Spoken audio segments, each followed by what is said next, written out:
Hello, this is Chef John from foodwishes.com with roast pork shoulder with blueberry port sauce. That's right, I like slow-cooked, fork-tender, fallen-apart pork shoulder as much as the next person. But every once in a while, for a change of pace, sometimes I don't like to go fork tender. I just like to go knife tender. And that's what we're going to do here. And while most people go for pork loin when they want to do a roast like this, I think by using the shoulder cut, we can have something almost as tender, but more flavorful and less expensive. So with that, let me introduce the star of the show, a 2 3/4 pound boneless pork shoulder roast. And this came tied up with some butcher twine, which I just cut off. You could leave it tied, but since this was just one big piece of meat, I didn't see the point. And then the first thing we're going to need to do here is season this generously with salt and pepper, all over every surface. And I do mean generously. This is a giant hunk of meat. So be very thorough. And then once our meat is seasoned, let's go over to the stove where I have a large skillet on medium-high heat with a little bit of vegetable oil. And what we'll do is we'll give this a little browning before it goes in the oven. And of course, because I removed the strings, I have a small rogue piece of meat that unfurled itself from the bottom. And that's not really going to cause a problem, except for the next minute. That's all anyone's going to be staring at, including me. But anyway, I want everyone to ignore it. Like that person in the office with the streak of purple hair. It's just trying to get a little attention, so don't stare at it. But anyway, we're going to brown that well on all sides. And then before we put this in the oven to roast, we're going to add a couple things to the pan. The first of which would be a large shallot that I peeled and cut in half. And I'm just going to put it cut side down and just roast it like that. And that's going to help add a nice little sweetness to our sauce later. And come on, who doesn't enjoy a little extra sweetness? Obviously, you could just use regular onions or leeks or scallions, stuff like that. And then what we're going to do is add a little bit of rosemary. But what we'll do is we'll just put a few sprigs right on the top. And as that meat roasts and that fat kind of renders on the top, that'll become infused with that rosemary and kind of baste the meat as it cooks. And at that point, we're going to pop that into a preheated 325-degree oven for about an hour and a half, or until we reach an internal temperature of about 145 to 150.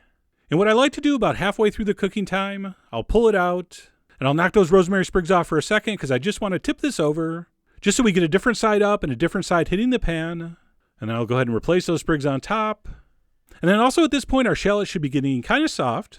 And so I figured I'd just break it up a little bit. When this comes out, we want that to be fairly soft and caramelized. And then we'll go ahead and pop that back in until it's done. And it's really going to depend on the size, but mine took about an hour and a half or so. And when it was done, it looked like this. And that is already looking pretty succulent, and we haven't even started the sauce yet. Although we better. So what we're going to do is transfer that meat into a bowl or into a platter to rest. And because we're going to make the sauce right in the pan, let's go ahead and pour off the excess fat. Although drizzling it over the meat to try to get an extra sexy shot is optional. And then what we'll do while we let that meat rest is put that pan back on medium heat. And to that pan, we're going to add a big handful of blueberries, fresh blueberries. Can you use frozen? Absolutely, yes. But if you're like me, you're actually making this because you have fresh blueberries. But suit yourself. You guys are the Kate Perrys of your blueberries. So whatever you think will make it roar the loudest. And all we're going to do is saute those blueberries for about 3 or 4 minutes until they start to get soft and smushy. And I apologize for all the technical culinary jargon. All we mean by smushy is this. All right, you should be able to squeeze those berries like that and they kind of break down. And then once that happens, you got to be careful because the sugars in that fruit could easily burn to the bottom. So what we're going to do at this point is pour in our port wine, which of course is incredibly delicious and slightly sweet. So if you don't have port, you can use a splash of red wine with a little bit of sugar. That will work. But anyway, we're going to pour in our port wine. We're going to give that a stir. Obviously, we're deglazing the bottom of any caramelized goodness. And then last but not least, as soon as our port mixture starts simmering, we're going to go ahead and add some chicken stock or chicken broth. Same thing. And we'll go ahead and stir that in. And then all we're going to do is let this cook down for about 3 or 4 minutes until it reduces by about half and kind of thickens up a little bit. And of course, because we're using a big wide pan here, all this is going to happen pretty quick. The stuff reduces quickly, so don't walk away. And when it gets to where you want it to be, it should look something like that. And then if you've been a viewer for a while, you know what's coming next. We're going to turn the heat down to as low as it goes. And then we're going to finish the sauce with a chunk of cold butter. And we'll toss that in and we'll keep whisking and or moving the pan until the butter disappears. And it really doesn't matter what you use as long as that butter keeps moving. In fact, I started with a whisk and then I moved the camera and I didn't even realize I grabbed a wooden spoon to finish it. So just keep stirring or whisking or shaking the pan until the butter disappears. And your sauce is pretty much done, except of course you got to adjust for seasoning. So I did go ahead and adjust mine with a little more salt and pepper. Now if you want, you could serve it just like this, but if you do want it to be a little fancier, which I did in this case, you can go ahead and strain it. Just make sure you're pressing with the back of a spoon or a spatula to squeeze all the deliciousness out of those berries. So that's what I did here. And then if you want, for a little bit of a garnish at the end, you can throw in a few fresh berries. Kind of a nice touch. Okay, so our sauce is done. We'll just keep that on the back of the stove for a minute. And at that point, we're ready to slice our meat, which by this time is well rested. And the challenge with slicing a pork roast is you're going to have different muscles going different directions.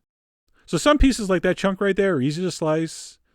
But then you'll see as I turn this and cut a chunk from the other side, you can see those layers of fat kind of separating the muscles. So I generally don't worry about doing too much trimming as I'm cutting. In other words, I'll just cut slices and then simply do the final fat trimming as I eat.